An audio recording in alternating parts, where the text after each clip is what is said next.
अब आपको बताते चले कि मरियम नवाज की साबिक वजीर आज़म नवाज शरीफ से हफ्ते में 2 दिन मुलाकात की इजाज़त के लिए दरख्वास्त की समाअत आज होगी। लाहौर हाई कोर्ट में दरख्वास्त दायर कर दी गई और इसमें additional advocate general Punjab Asif Cheema को मामले पर जवाब दाखिल करवाने का हुक्म भी दे रखा है। जी बिल्कुल, मरियम नवाज के साबिक वजीर आज़म नवाज शरीफ से हफ्ते में 2 दिन मुलाकात की इजाज़त के लिए दरख्वास्त की समाअत आज होगी।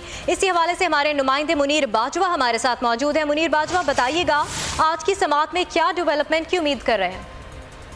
जी बिल्कुल, लाहौर हाईकोर्ट में नवाज शरीफ से हफ्ते में 2 रोज़ मुलाकात करने के लिए मरीम नवाज की दरख्वास्त पर आज समाअत होगी और इस हवाले से महकमा दाखिला पंजाब के नुमाइंदे जो हैं वो जवाब समेत अदालत में पेश हो चुके हैं और ज़राए के मुताबिक महकमा दाखिला की जानिब से ये जवाब जमा करवाया जाएगा कि महकमा दाखिला ने जो अपना रूल SOP तय किए हैं उसके तहत हफ्ते में सिर्फ 1 रोज ही मुलाकात की इजाज़त दी जा सकती है।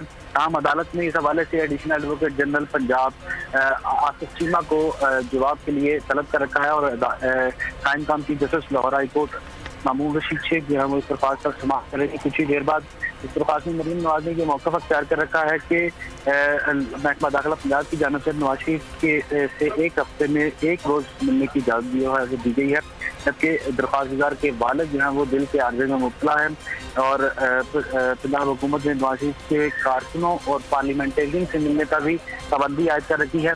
उन्होंने दरख्वास्त में ये मौक़िफ़ अख्तियार किया है कि नवाज शरीफ पर जेल कानून की जानिब से पाबंदियाँ आयद करना गैर कानूनी और गैर आइनी है, लिहाजा नवाज शरीफ से हफ्ते में 2 रोज़ मुलाकात करने के लिए इजाज़त दी जाए। आज अदालत में कुछ ही देर बाद इस दरख्वास्त की समाअत जो है वो शुरू होगी।